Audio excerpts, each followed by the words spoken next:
J'ai perturbé une maman que j'accompagne quand je lui ai dit que les cahiers de vacances, ça ne servait pas à réviser. Et je pense qu'elle ne doit pas être la seule, alors je me suis dit qu'il était temps de faire un petit peu le point là-dessus. Mais avant tout, bonjour et bienvenue sur Capricire, je m'appelle Karine et j'aide les parents à accompagner sereinement la scolarité de leurs enfants. Et dès qu'on parle de scolarité, on pense année scolaire, vacances scolaires, grandes vacances et le fameux traditionnel cahier de vacances. Alors c'est clair que quand on voit la quantité de cahiers de vacances et puis les nouveautés proposées chaque année, c'est un petit peu difficile à comprendre quand je dis que ça ne sert pas à réviser. Alors dans cette vidéo, je vais répondre à cette question et puis on va aller voir est-ce que c'est vraiment important, nécessaire de faire travailler son enfant cet été? Si oui, comment? Et sinon, on fait quoi à la place? Alors pour commencer, quand on parle de réviser, qu'est-ce que ça veut dire? Réviser, ça veut dire revoir le programme scolaire. Et le truc, c'est que quand on sait que les programmes scolaires, justement, sont faits d'une année sur l'autre pour revoir ce qui a été vu avant, qu'on en rajoute un petit peu, vous voyez, c'est comme la boule de neige qu'on va rouler et qui grossit, c'est un peu ça l'idée. Et bien on se dit que si le programme de CE1, il est revu en CE2, si le programme de 5e, il est revu en 4e, quel est vraiment l'intérêt d'aller réviser pendant les vacances? Alors cette maman dont je vous parle, Aurore, elle me dit oui, mais enfin, s'il y a des points dans le programme qui n'ont pas été vus correctement, retenus correctement, compris, etc. Ça peut être utile le cahier de vacances, non? Alors pour ça, je vous propose une petite comparaison qui, à mon avis, va vous parler tout de suite. Imaginons qu'il y a un petit passage d'un film ou même d'une série, d'une série que vous n'avez pas compris. Est-ce que vous allez vous retaper tous les épisodes pour avoir juste ce bout-là? Effectivement, dit comme ça, on cogite un petit peu. Alors si on regarde ma comparaison, quand on n'a pas compris le bout d'un film ou le bout d'une série, par moment ça peut être vraiment indispensable, sinon on ne comprend plus rien à l'histoire, et puis par moment, à d'autres moments, c'est vraiment pas important d'avoir loupé ce bout-là. Et bien pour les révisions, c'est pareil, la question à se poser, c'est ça. Est-ce que ce point qui n'a pas été compris, appris, etc., qui a été loupé, on va dire, est-ce qu'il est vraiment nécessaire pour comprendre la suite? Alors vous allez peut-être me dire, ouais mais Karine, moi je suis pas prof, je ne sais pas si c'est important pour la suite ou pas. Alors comment on peut faire? Déjà la première chose, c'est que si c'est un domaine bien particulier.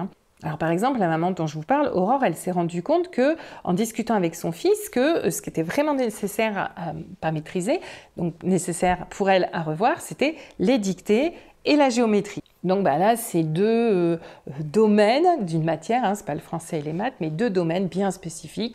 Et on peut trouver des cahiers de vacances spécifiques pour chacune de ces thématiques. Donc là, c'est assez simple. Alors des fois, c'est peut-être pas aussi net et on va voir ce qu'on peut faire. Mais je voudrais revenir sur un truc que je vous ai dit là, que vous n'avez peut-être pas fait attention, c'est de vous dire, c'est qu'en discutant avec son enfant, ils ont mis en évidence que les points à travailler, c'était la dictée et la géométrie. Et ça, c'est un point super important. Impliquez vos enfants dans les choix de ces révisions, faites-le prendre conscience de ce qui fonctionne pas, etc.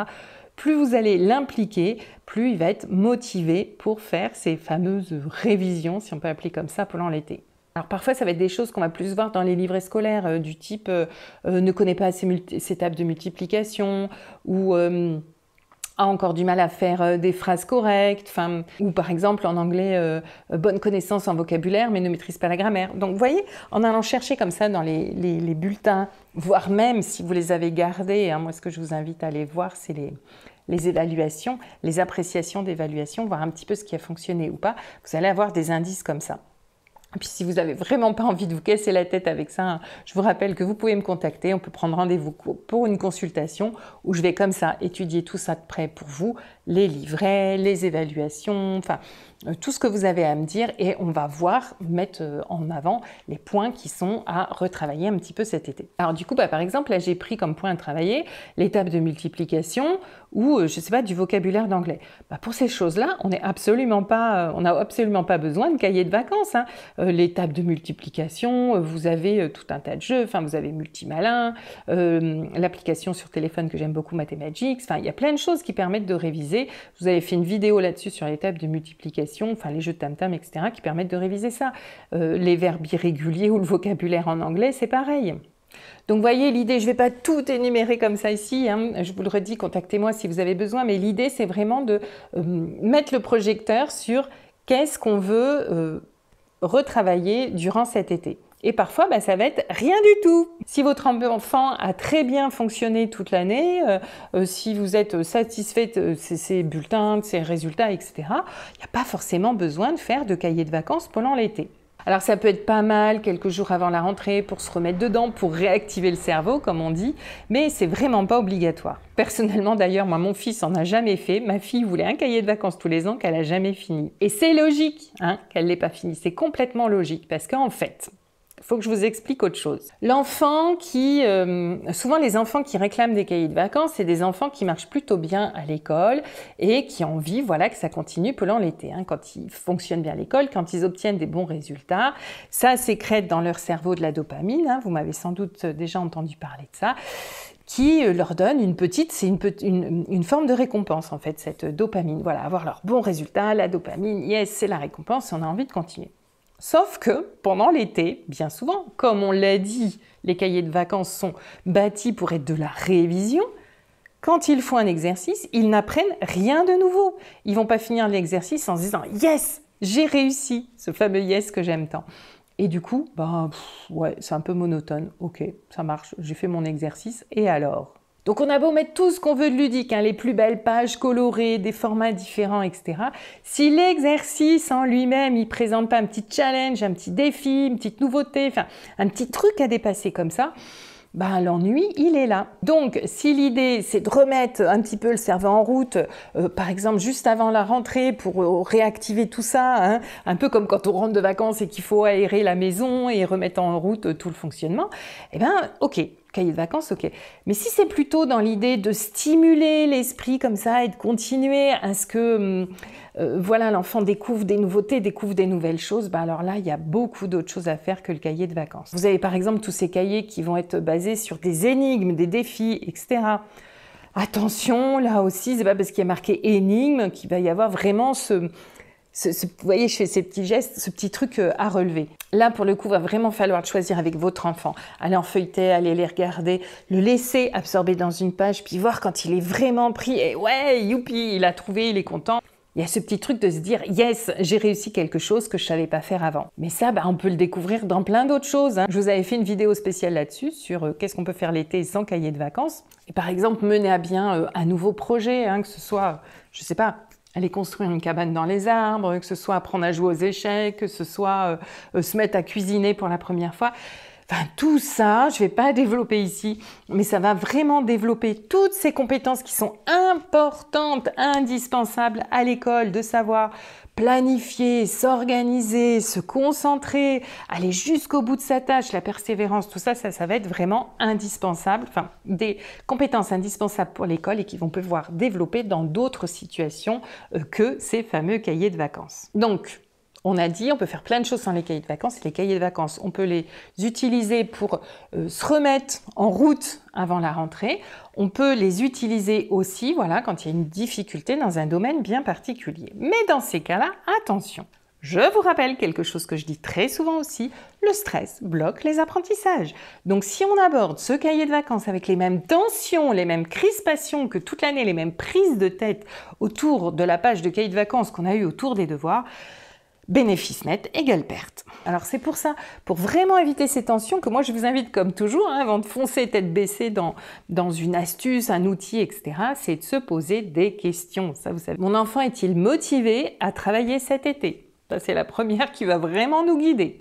Et s'il n'est pas motivé, qu'est-ce qu'on négocie? Est-ce que c'est juste un petit peu avant la reprise? Est-ce que c'est ok, je te laisse tranquille sur, je sais pas, les maths, la lecture, etc. Mais on revoit les dictées. En fait, on met en place un contrat avec son enfant. Vous ne lâchez pas sur ce qui est vraiment important, non négociable pour lui. Et en même temps, vous entendez que sur certains autres points, ça peut être bien de lâcher un petit peu. Alors, si son enfant, pour le coup, est motivé, mais qu'il lâche en cours de route. Alors là, je vous renvoie un petit peu plus tôt dans la vidéo. Est-ce qu'on lui propose autre chose pour développer ses compétences? Est-ce qu'on insiste pour qu'il s'y mette? On le laisse tranquille du 15 juillet au 15 août, puis on lui dit de s'y remettre juste avant la rentrée? On en revient, toujours à cette idée de contrat. La deuxième question, ça va être de s'intéresser à son niveau scolaire. L'enfant qui a des grosses difficultés, voilà, c'est pas parce qu'on va lui faire refaire la même chose pendant l'été que ça va changer quelque chose. Comme disait Einstein, la folie, c'est de refaire toujours la même chose en s'attendant à des résultats différents. Là, c'est tout à fait le cas. Si ça n'a pas été pendant l'année, alors sauf cas particulier d'indisponibilité. Je pense par exemple des enfants qui auraient été hospitalisés un long moment ou une situation familiale particulière, une séparation, un deuil, enfin un déménagement, enfin qui font qu'à un moment donné, leur disponibilité d'esprit n'était plus suffisante pour suivre le programme. Là, ok. Là, on peut se remettre un petit peu, on peut réviser, là, pour le coup, pendant l'été, sur ce moment qu'on a loupé.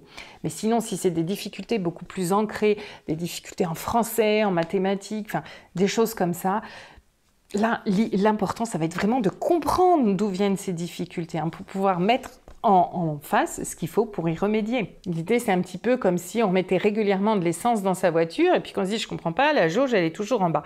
Ben, va falloir trouver d'où vient la fuite.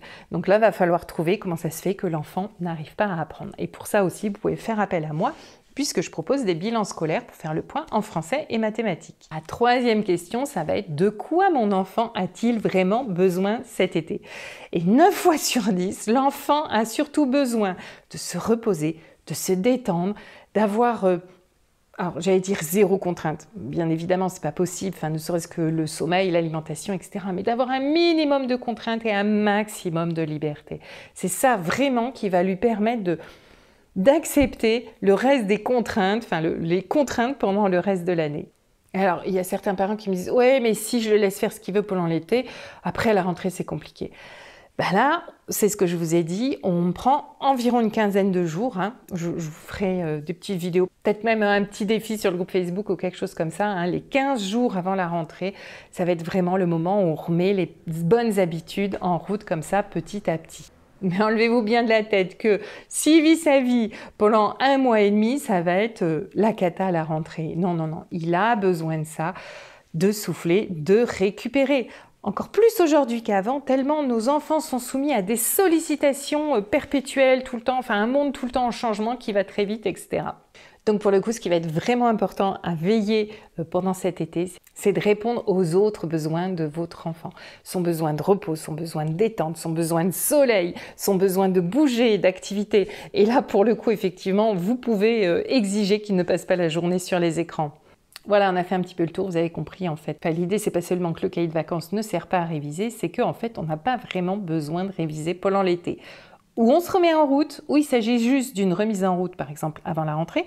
Et si c'est pas possible parce que vous avez pris vos vacances juste la dernière semaine avant la rentrée, pas de souci, vous faites ça avant, c'est ok. Enfin, voilà, chacun fait en fonction de sa situation. Donc le cahier de vacances va servir à une remise en route. Et il peut servir aussi à combler des lacunes. Hein, on a dit quand il y a une situation particulière qui a fait que l'enfant n'était pas disponible à ce moment-là. Mais si c'était difficultés scolaires plus importantes, besoin d'une remise à niveau, etc., là, on va proposer autre chose, on va faire différemment pour qu'il puisse vraiment progresser. Et pour ça, on va vraiment identifier là où il en est et de quoi il a besoin, parce que si on lui met la marche ici, il ne va pas monter. Et si on lui propose de refaire encore et encore toujours la même chose, il va rester là, il ne va pas avancer non plus. Et puis enfin, pour terminer, j'ai envie de vous inviter quand même à vous poser une 4e question qui est « Pourquoi j'ai envie de proposer un cahier de vacances à mon enfant ?» Quelle est la vraie raison qui me pousse à proposer un cahier de vacances à mon enfant?